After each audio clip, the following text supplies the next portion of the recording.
सुप्रभात विद्यार्थियों आप सबका स्वागत है आपके अपने YouTube channel Hindi classes NCERT and RBSE for मेधावी कौशिक।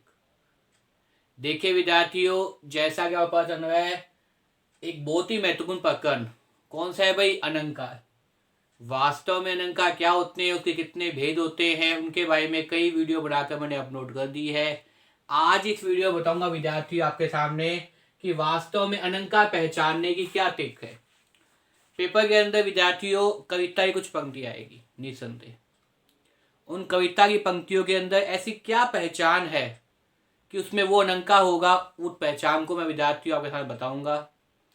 विद्यार्थियों, मुझे उम्मीद है इस वीडियो देखने के बाद में आपको अलंकार पहचानने में कभी कोई समस्या नहीं होगी, क्योंकि कुछ मैंने ट्रिक बनाई है। अगर आप उन चीज़ों को देखेंगे पंक्तियों के अंदर तो आप पहचान जाएंगे कि वहाँ वास्तव में कौन सा अलंकार होना चाहिए। विद्यार्थियों, मेरा नाम मेधावी कौशिक है और मैं मांगड़ टाउन का रहने वाला हूँ। ये मेरा कॉन्टैक्ट नंबर है, आप मुझे कमेंट बॉक्स में लिख सकते हैं, व्हाट्सअप कर सकते हैं या फ़ोन कर सकते हैं। यथासंभव मैं आपके प्रश्नों का जवाब देता रहता हूँ। विद्यार्थियों, अगर मेरे द्वारा बनाई वीडियो आपको पसंद आए तो इसे ज़्यादा लाइक कीजिए, शेयर कीजिए, कमेंट कीजिए विद्यार्थियों। अगर मेरे चैनल पे आप नए हैं तो चैनल को सब्सक्राइब कर लीजिए। इसके साथ ही विद्यार्थियों, कई विद्यार्थियों के द्वारा ये पूछा जाता है कि वास्तव में जो भाव सौंदर्य है, नाच सौंदर्य है या जो वीडियो है अलंकार संबंधित वो कहाँ है। तो देखिए विद्यार्थियों, अलंकार संबंधित जितनी वीडियो है या जो भी व्याकरण संबंधित वीडियो है वो प्लेलिस्ट में जाएंगे। कहाँ जाएंगे? प्लेलिस्ट में जाएंगे तो आपको सारी वीडियो मिल जाएगी। प्रत्येक विषय संबंधित कई वीडियो बनाकर, अलंकार है तो अलंकार संबंधित कई वीडियो है। इसी प्रकार से अगर आप देखें तो आपके पदबंध से संबंधित कई वीडियो है, वाक्य भेद से संबंधित कई वीडियो है। तो इस प्रकार से व्याकरण के सभी लगभग जितने भी टॉपिक है तो आप प्लेलिस्ट में जाएंगे तो आप अगर एक वीडियो देखेंगे तो उसके नीचे सारे भाग मिल जाएंगे विद्यार्थियों। तो आप प्लेलिस्ट में जाइए। चैनल के अंदर पहले होता है होम, फिर वीडियो के बाद जो तीसरा होता है वो होता है प्लेलिस्ट। तो उसमें जाइए, उसमें आपको सारी चीज़ें देखने को मिलेगी विद्यार्थियों। उसे देखिए, खूब मन लगा कर पढ़िए और चैनल को सब्सक्राइब कर लीजिए और वीडियो को ज़्यादा शेयर कीजिए। देखिए विद्यार्थियों, अलंकार पहचानने की ट्रिक क्या बता रहा हूँ विद्यार्थियों आज मैं। अलंकार पहचानने की ट्रिक वास्तव में क्या होती है देखिए।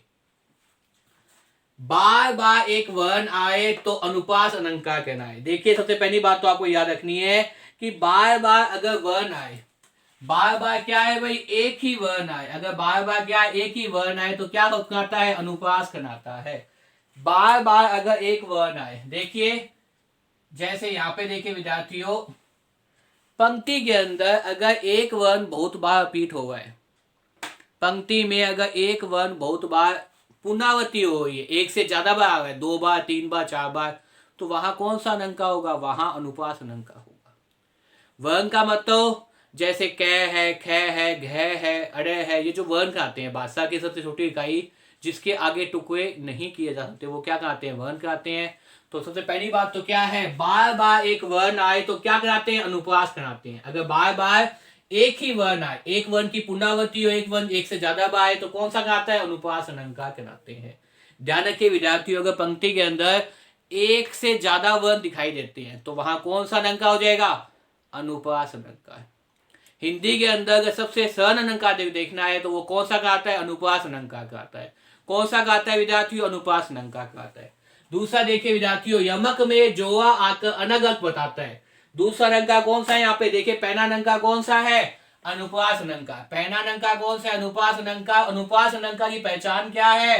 कि एक वर्ण क्या आता है विद्यार्थियों? बार बार आता है। क्या आता है विद्यार्थियों? एक ही वर्ण बार बार आता है। दूसरा है आपके सामने कौन सा अलंकार है? यमक अलंकार। दूसरा अलंकार कौन सा है विद्यार्थियों? यमक अलंकार। यमक में जोड़ा आकर क्या कहते हैं? अनग अनग कहता है। क्या कहता है विद्यार्थियों? यमक में जोड़ा आकर क्या कहता है? अनग अर्थ कहता है।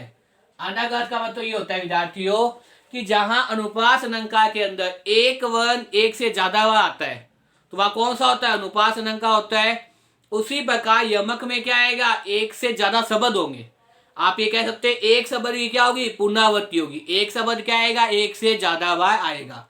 एक शब्द क्या आएगा? एक से ज्यादा बार आएगा तो वह कौन सा अलंकार हो जाएगा? वहां आपके सामने यमक अलंकार हो जाएगा। कौन सा हो जाएगा विद्यार्थियों? यमक अलंकार हो जाएगा। इसी को मैंने बताया है। देखिए ओ यमक में जोआ आकर अनगत बताता है, लेकिन यमक में जोआ का मतलब क्या है? शब्दों की पुनरावृत्ति। यहां किसकी पुनरावृत्ति थी भाई? यहां थी आपके सामने वर्णों की पुनरावृत्ति। यहां किसकी थी विद्यार्थियों? वर्णों की पुनरावृत्ति। वर्णों की क्या थी विद्यार्थियों? पुनरावृत्ति। यहां किसकी पुनरावृत्ति हो जाएगी? शब्दों की आवृत्ति। शब्दों की पुनरावृत्ति। लेकिन यहां देखिए विद्यार्थियों, अनगत, प्रत्येक बार उस शब्द का क्या होगा? अनगत होगा। प्रत्येक बार उस शब्द का भिन्न अर्थ होगा। शब्द एक से ज्यादा बार अगर पंक्ति में दिखाई दे रहा है तो वहां कौन सा अनंकार हो जाएगा विद्यार्थियों? वहां आपके सामने यमक अनंकार हो जाएगा। कौन सा हो जाएगा विद्यार्थियों? यमक अनंकार हो जाएगा। ये बताया है। और यमक में जोआ आकर अनगत बताते हैं, मतलब शब्दों की क्या हो जाएगी? पुनरावृत्ति हो जाएगी। अगर आप कविता की पंक्तियां देख रहे हैं और कविता की पंक्ति देखते हुए आपको ये लगता है कि यहाँ शब्दों की पुनरावृत्ति हुई है, तो यहाँ कौन सा अनंकार हो जाएगा? यमक अनंकार हो जाएगा। कौन सा हो जाएगा? यमक अनंकार हो जाएगा। देखिए विद्यार्थियों आगे, और तीसरा, और सनेश में एक शब्द के अर्थ अनेक निकलते हैं। और सनेश में यहाँ कौन सा अलंकार है? यहाँ आपके सामने सनेश अलंकार है। यहाँ तीसरा अलंकार लिखा हूं, वो कौन सा है? सनेश। और सनेश में क्या होता है? एक शब्द, लेकिन अर्थ क्या होते हैं? अनेक। शब्द तो एक होता है, लेकिन एक शब्द, लेकिन अर्थ क्या होते हैं? अनेक। एक शब्द लेकिन अर्थ क्या होंगे? अनेक। तो कौन सा अलंकार हो जाएगा? सनेश अलंकार। कौन सा हो जाएगा विद्यार्थियों? सनेश अलंकार।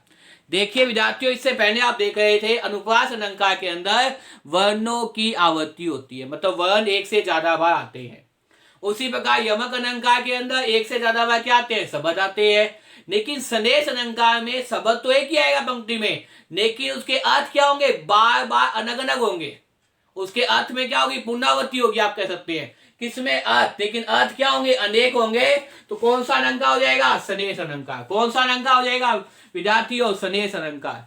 देखिए विद्यार्थियों, अगर आपको ये पंक्तियां भी याद रह जाती है तो आप पेपर के अंदर आसानी से अलंकार के संबंधित प्रसंग कभी भी गलत नहीं करेंगे। आप वहां पंक्तियों में अलंकार पहचान जाएंगे अगर आपको ये पंक्तियां भी याद है तो। देखिए विद्यार्थियों, और सनेश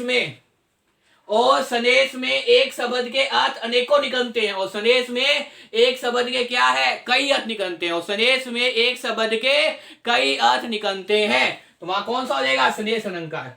उसी प्रकार देखिए विद्यार्थियों, आगे जो अलंकार है वो कौन सा है? अतिशयोक्ति। आगे जो अलंकार है वो कौन सा होता है विद्यार्थियों? अतिशयोक्ति।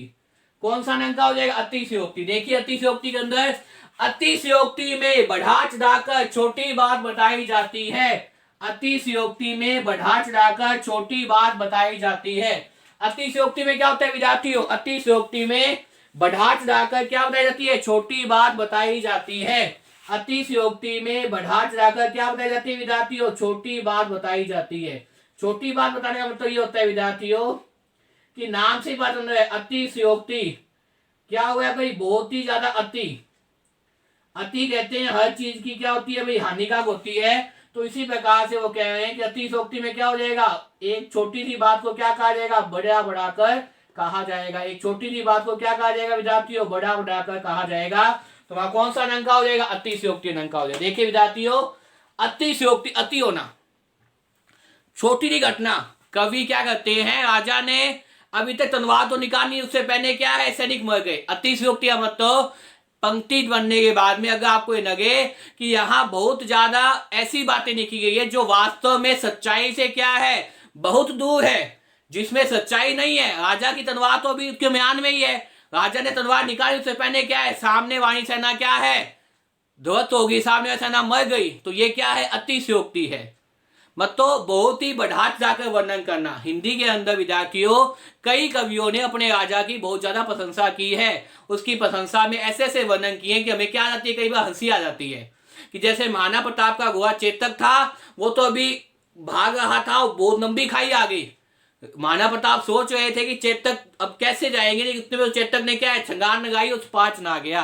तो ये क्या है? ये अतिशयोक्तिपूर्ण अलंकार है, क्योंकि यहाँ सच्चाई से बहुत दूर, बहुत ही बढ़ा जाकर वर्णन करना जो वास्तविकता से क्या हो? काफी दूर हो, वहां कौन सा अलंकार हो जाएगा? अतिशयोक्ति। लिखा भी हुआ है, अतिशयोक्ति में बढ़ा चढ़ाकर क्या कहा जाता है, छोटी बात बताई जाती है। अतिशयोक्ति में बढ़ा चढ़ा क्या बताई जाती है विद्यार्थियों, छोटी बात बताई जाती है। नेक्स्ट देखिए विद्यार्थियों, चरण कमन एक रूप मानकर रूपक की परिभाषा बताई जाती है। चरण कमन एक रूप मानकर, अन्नालंकार कौन सा है विद्यार्थियों, रूपक अलंकार। अन्नालंकार कौन सा है, रूपक अलंकार। देखिए विद्यार्थियों, अनुप्रास अलंकार ये कौन सा हो जाएगा आपके सामने, यमक अलंकार। यहां पे कौन सा है विद्यार्थियों, अनुप्रास अलंकार। ये मैं लिख देता हूं विद्यार्थी, आपको ध्यान रहेगा, अलंकार। इस पंक्ति में कौन सा है, अनुप्रास अलंकार। इसमें कौन सा है, यमक अलंकार। इसमें कौन सा है विद्यार्थियों, संदेश अलंकार। इसमें कौन सा है, संदेश अलंकार। इसमें कौन सा है विद्यार्थियों, अतिशयोक्ति अलंकार। अतिशयोक्ति अलंकार। इसमें कौन सा है विद्यार्थियों, रूपक अलंकार। इसमें कौन सा है विद्यार्थियों, रूपक अलंकार। इसमें कौन सा है विद्यार्थियों, नेक्स्ट के अंदर आपके सामने है उपमान अलंकार। नेक्स्ट कौन सा अलंकार है, वो है आपके सामने उपमान अलंकार। कौन सा है विद्यार्थियों, उपमान अलंकार। इसके अंदर अलंकार कौन सा है विद्यार्थियों, उत्प्रेक्षा अलंकार। इसके अंदर कौन सा है विद्यार्थियों, उत्प्रेक्षा अलंकार। नंबर 7 नंबर उत्प्रेक्षा अलंकार। और 8 नंबर कौन सा हो जाएगा, ये कौन सा अलंकार है विद्यार्थियों, भ्रांतिमान अलंकार। ये कौन सा है विद्यार्थियों, भ्रांतिमान अलंकार। ये कौन सा विद्यार्थियों, भ्रांतिमान अलंकार। और ये कौन सा अलंकार है विद्यार्थियों, नंबर 9, ये कौन सा है आपके सामने, मानवीकरण अलंकार। इसे क्या बोलते हैं विद्यार्थियों, मानवीकरण अलंकार। ये अलंकार विद्यार्थियों, अनुप्रास अलंकार, यमक अलंकार, अनुप्रास अलंकार, यमक अलंकार, संदेश अलंकार। ये क्या है, अनुप्रास अलंकार, यमक अलंकार, संदेश अलंकार, अतिशयोक्ति अलंकार, रूपक अलंकार, उपमा अलंकार, उत्प्रेक्षा अलंकार, भ्रांतिमान अलंकार और मानवीकरण अलंकार। देखिए विद्यार्थियों, 29वीं पंक्ति क्या थी, चरण कमन। चरण कमन एक रूप मानकर रूपक की परिभाषा बताई जाती है। सा सी से सम सरिस मानो उपमा की पहचान है। उत्प्रेक्षा संकेत समझनो मनु मानो जनु जानो। दो वस्तुओं में भ्रम पैदा हो तो भ्रांतिमान मानो, और नजीव वस्तुओं को यदि संजीव माना जाए तो मानवीकरण समझो।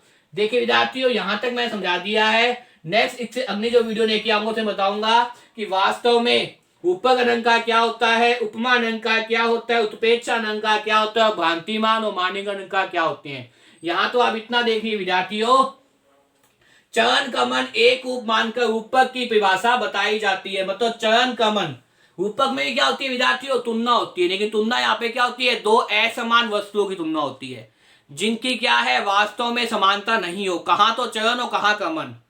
इस प्रकार से क्या है, या कौन सा अलंकार हो जाता है, रूपक अलंकार। विद्यार्थियों, जब आप कवि की पंक्तियां पढ़ें और आपको लगे कि यहाँ अर्थ क्या है, असमान वस्तुओं की तुलना की गई है जो वास्तविकता से क्या है, जिनका वास्तविकता में एक दूसरे से कोई भी अर्थ नहीं दिखाई दे, वहां कौन सा होता है, रूपक अलंकार होता है। इसी प्रकार से उपमा में भी क्या होता है, तुलना होती है। और तुलना के साथ साथ ये शब्द दिखाई दे, सा से सी सम सरिस मान, तो वहां कौन सा अलंकार होता है विद्यार्थियों, उपमा अलंकार। उत्प्रेक्षा अलंकार के अंदर कौन से शब्द दिखाई देते हैं, मनु मानो जनु जानो। मनु मानो जनु जानो। उत्प्रेक्षा अलंकार में क्या दिखाई देते हैं, मनु मानो जनु जानो। और दो वस्तुओं में अगर भ्रम पैदा हो, दो वस्तुओं में क्या पैदा हो, अगर भ्रम पैदा हो तो वहां कौन सा होता है, भ्रांतिमान अलंकार होता है विद्यार्थियों। अगर आप पंक्तियां पढ़ रहे हैं कवि की और पंक्तियां पढ़ने के बाद लगता है कि दो वस्तुओं में क्या है, भ्रम है, जैसे दोपती की साई थी या साई में दोपती थी, इसी प्रकार से ओस जो सरस है वो सागर की मोटी चुन रहा था या ओस की बूंदे देखा था, क्योंकि जब ठंड के अंदर ओस की बूंदे होती है और सूरज का प्रकाश पड़ता हो वो क्या चमकने लग जाता है। तो यहाँ दो वस्तुओं के बीच में क्या हो, भ्रम पैदा हो कि वास्तव में कौन सही है कौन गलत है, वास्तव में क्या सच्चाई है, तो वहां कौन सा अलंकार होता है, भ्रांतिमान अलंकार होता है विद्यार्थियों। इसी प्रकार से निर्जीव वस्तुओं को यदि क्या मान लिया जाए, संजीव मान लिया जाए। संजीव का मतलब जीवित मान लिया जाए। जैसे ये मार्कर चल रहा है आपके सामने, ये जो संकेतक है वो भाग रहा है, पेन हंस रहा है, मेज बोन रही है, तो ये चीजें क्या है विद्यार्थियों? निर्जीव चीजें हैं। अगर निर्जीव चीजों को संजीव माना जाए कविता की पंक्तियों के अंदर, अगर निर्जीव चीजें भी क्या करें? संजीवों जैसा व्यवहार करें, अगर निर्जीव चीजें भी संजीव जैसा व्यवहार करे, जीवित प्राणी जैसा व्यवहार करे, तो वहां कौन सा अलंकार होता है? मानवीकरण अलंकार होता है विद्यार्थियों। कौन सा होता है? मानवीकरण अलंकार। अगर कवि की कविता की पंक्तियों के अंदर वो ऐसा लिख दे कि भाना बोन रहा है, अगर ऐसा लिख दे कि जो है वो पेन हंस रहा है, किताबें भाग रही है, जो है वो मोबाइल हंस रहा है, तो इस प्रकार की चीजें क्या है? जो निर्जीव वस्तुओं को क्या बना रहे? जीवित व्यक्ति मानकर प्रस्तुत कर रहा है, तो वहां कौन सा अलंकार होता है विद्यार्थियों? मानवीकरण अलंकार होता है। कौन सा होता है विद्यार्थियों? मानवीकरण अलंकार होता है। मुझे उम्मीद है विद्यार्थियों इन पंक्तियों को देखने के बाद में आप क्या करेंगे? वास्तव में आपको अलंकार पहचानने वास्तव में आ जाएंगे। तो देखिए विद्यार्थियों, अतिशयोक्ति में क्या है? बढ़ा चढ़ाकर वर्णन करना। अतिशयोक्ति में क्या होता है विद्यार्थियों? बढ़ा चढ़ाकर वर्णन करना। बढ़ा चढ़ाकर क्या करना विद्यार्थियों? वर्णन करना। उसी प्रकार से उपक में क्या है? असमान वस्तुओं की तुलना। असमान वस्तुओं की तुलना। अगर असमान वस्तुओं की तुलना होगी क्या हो जाएगी विद्यार्थियों? उपक अलंकार। उपमा में क्या होगा विद्यार्थियों? समान वस्तुओं की तुलना।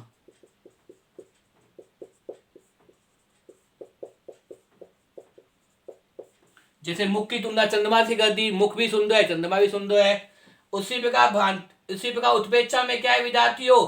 संकेत समझ लो। उत्प्रेक्षा का मतलब क्या है?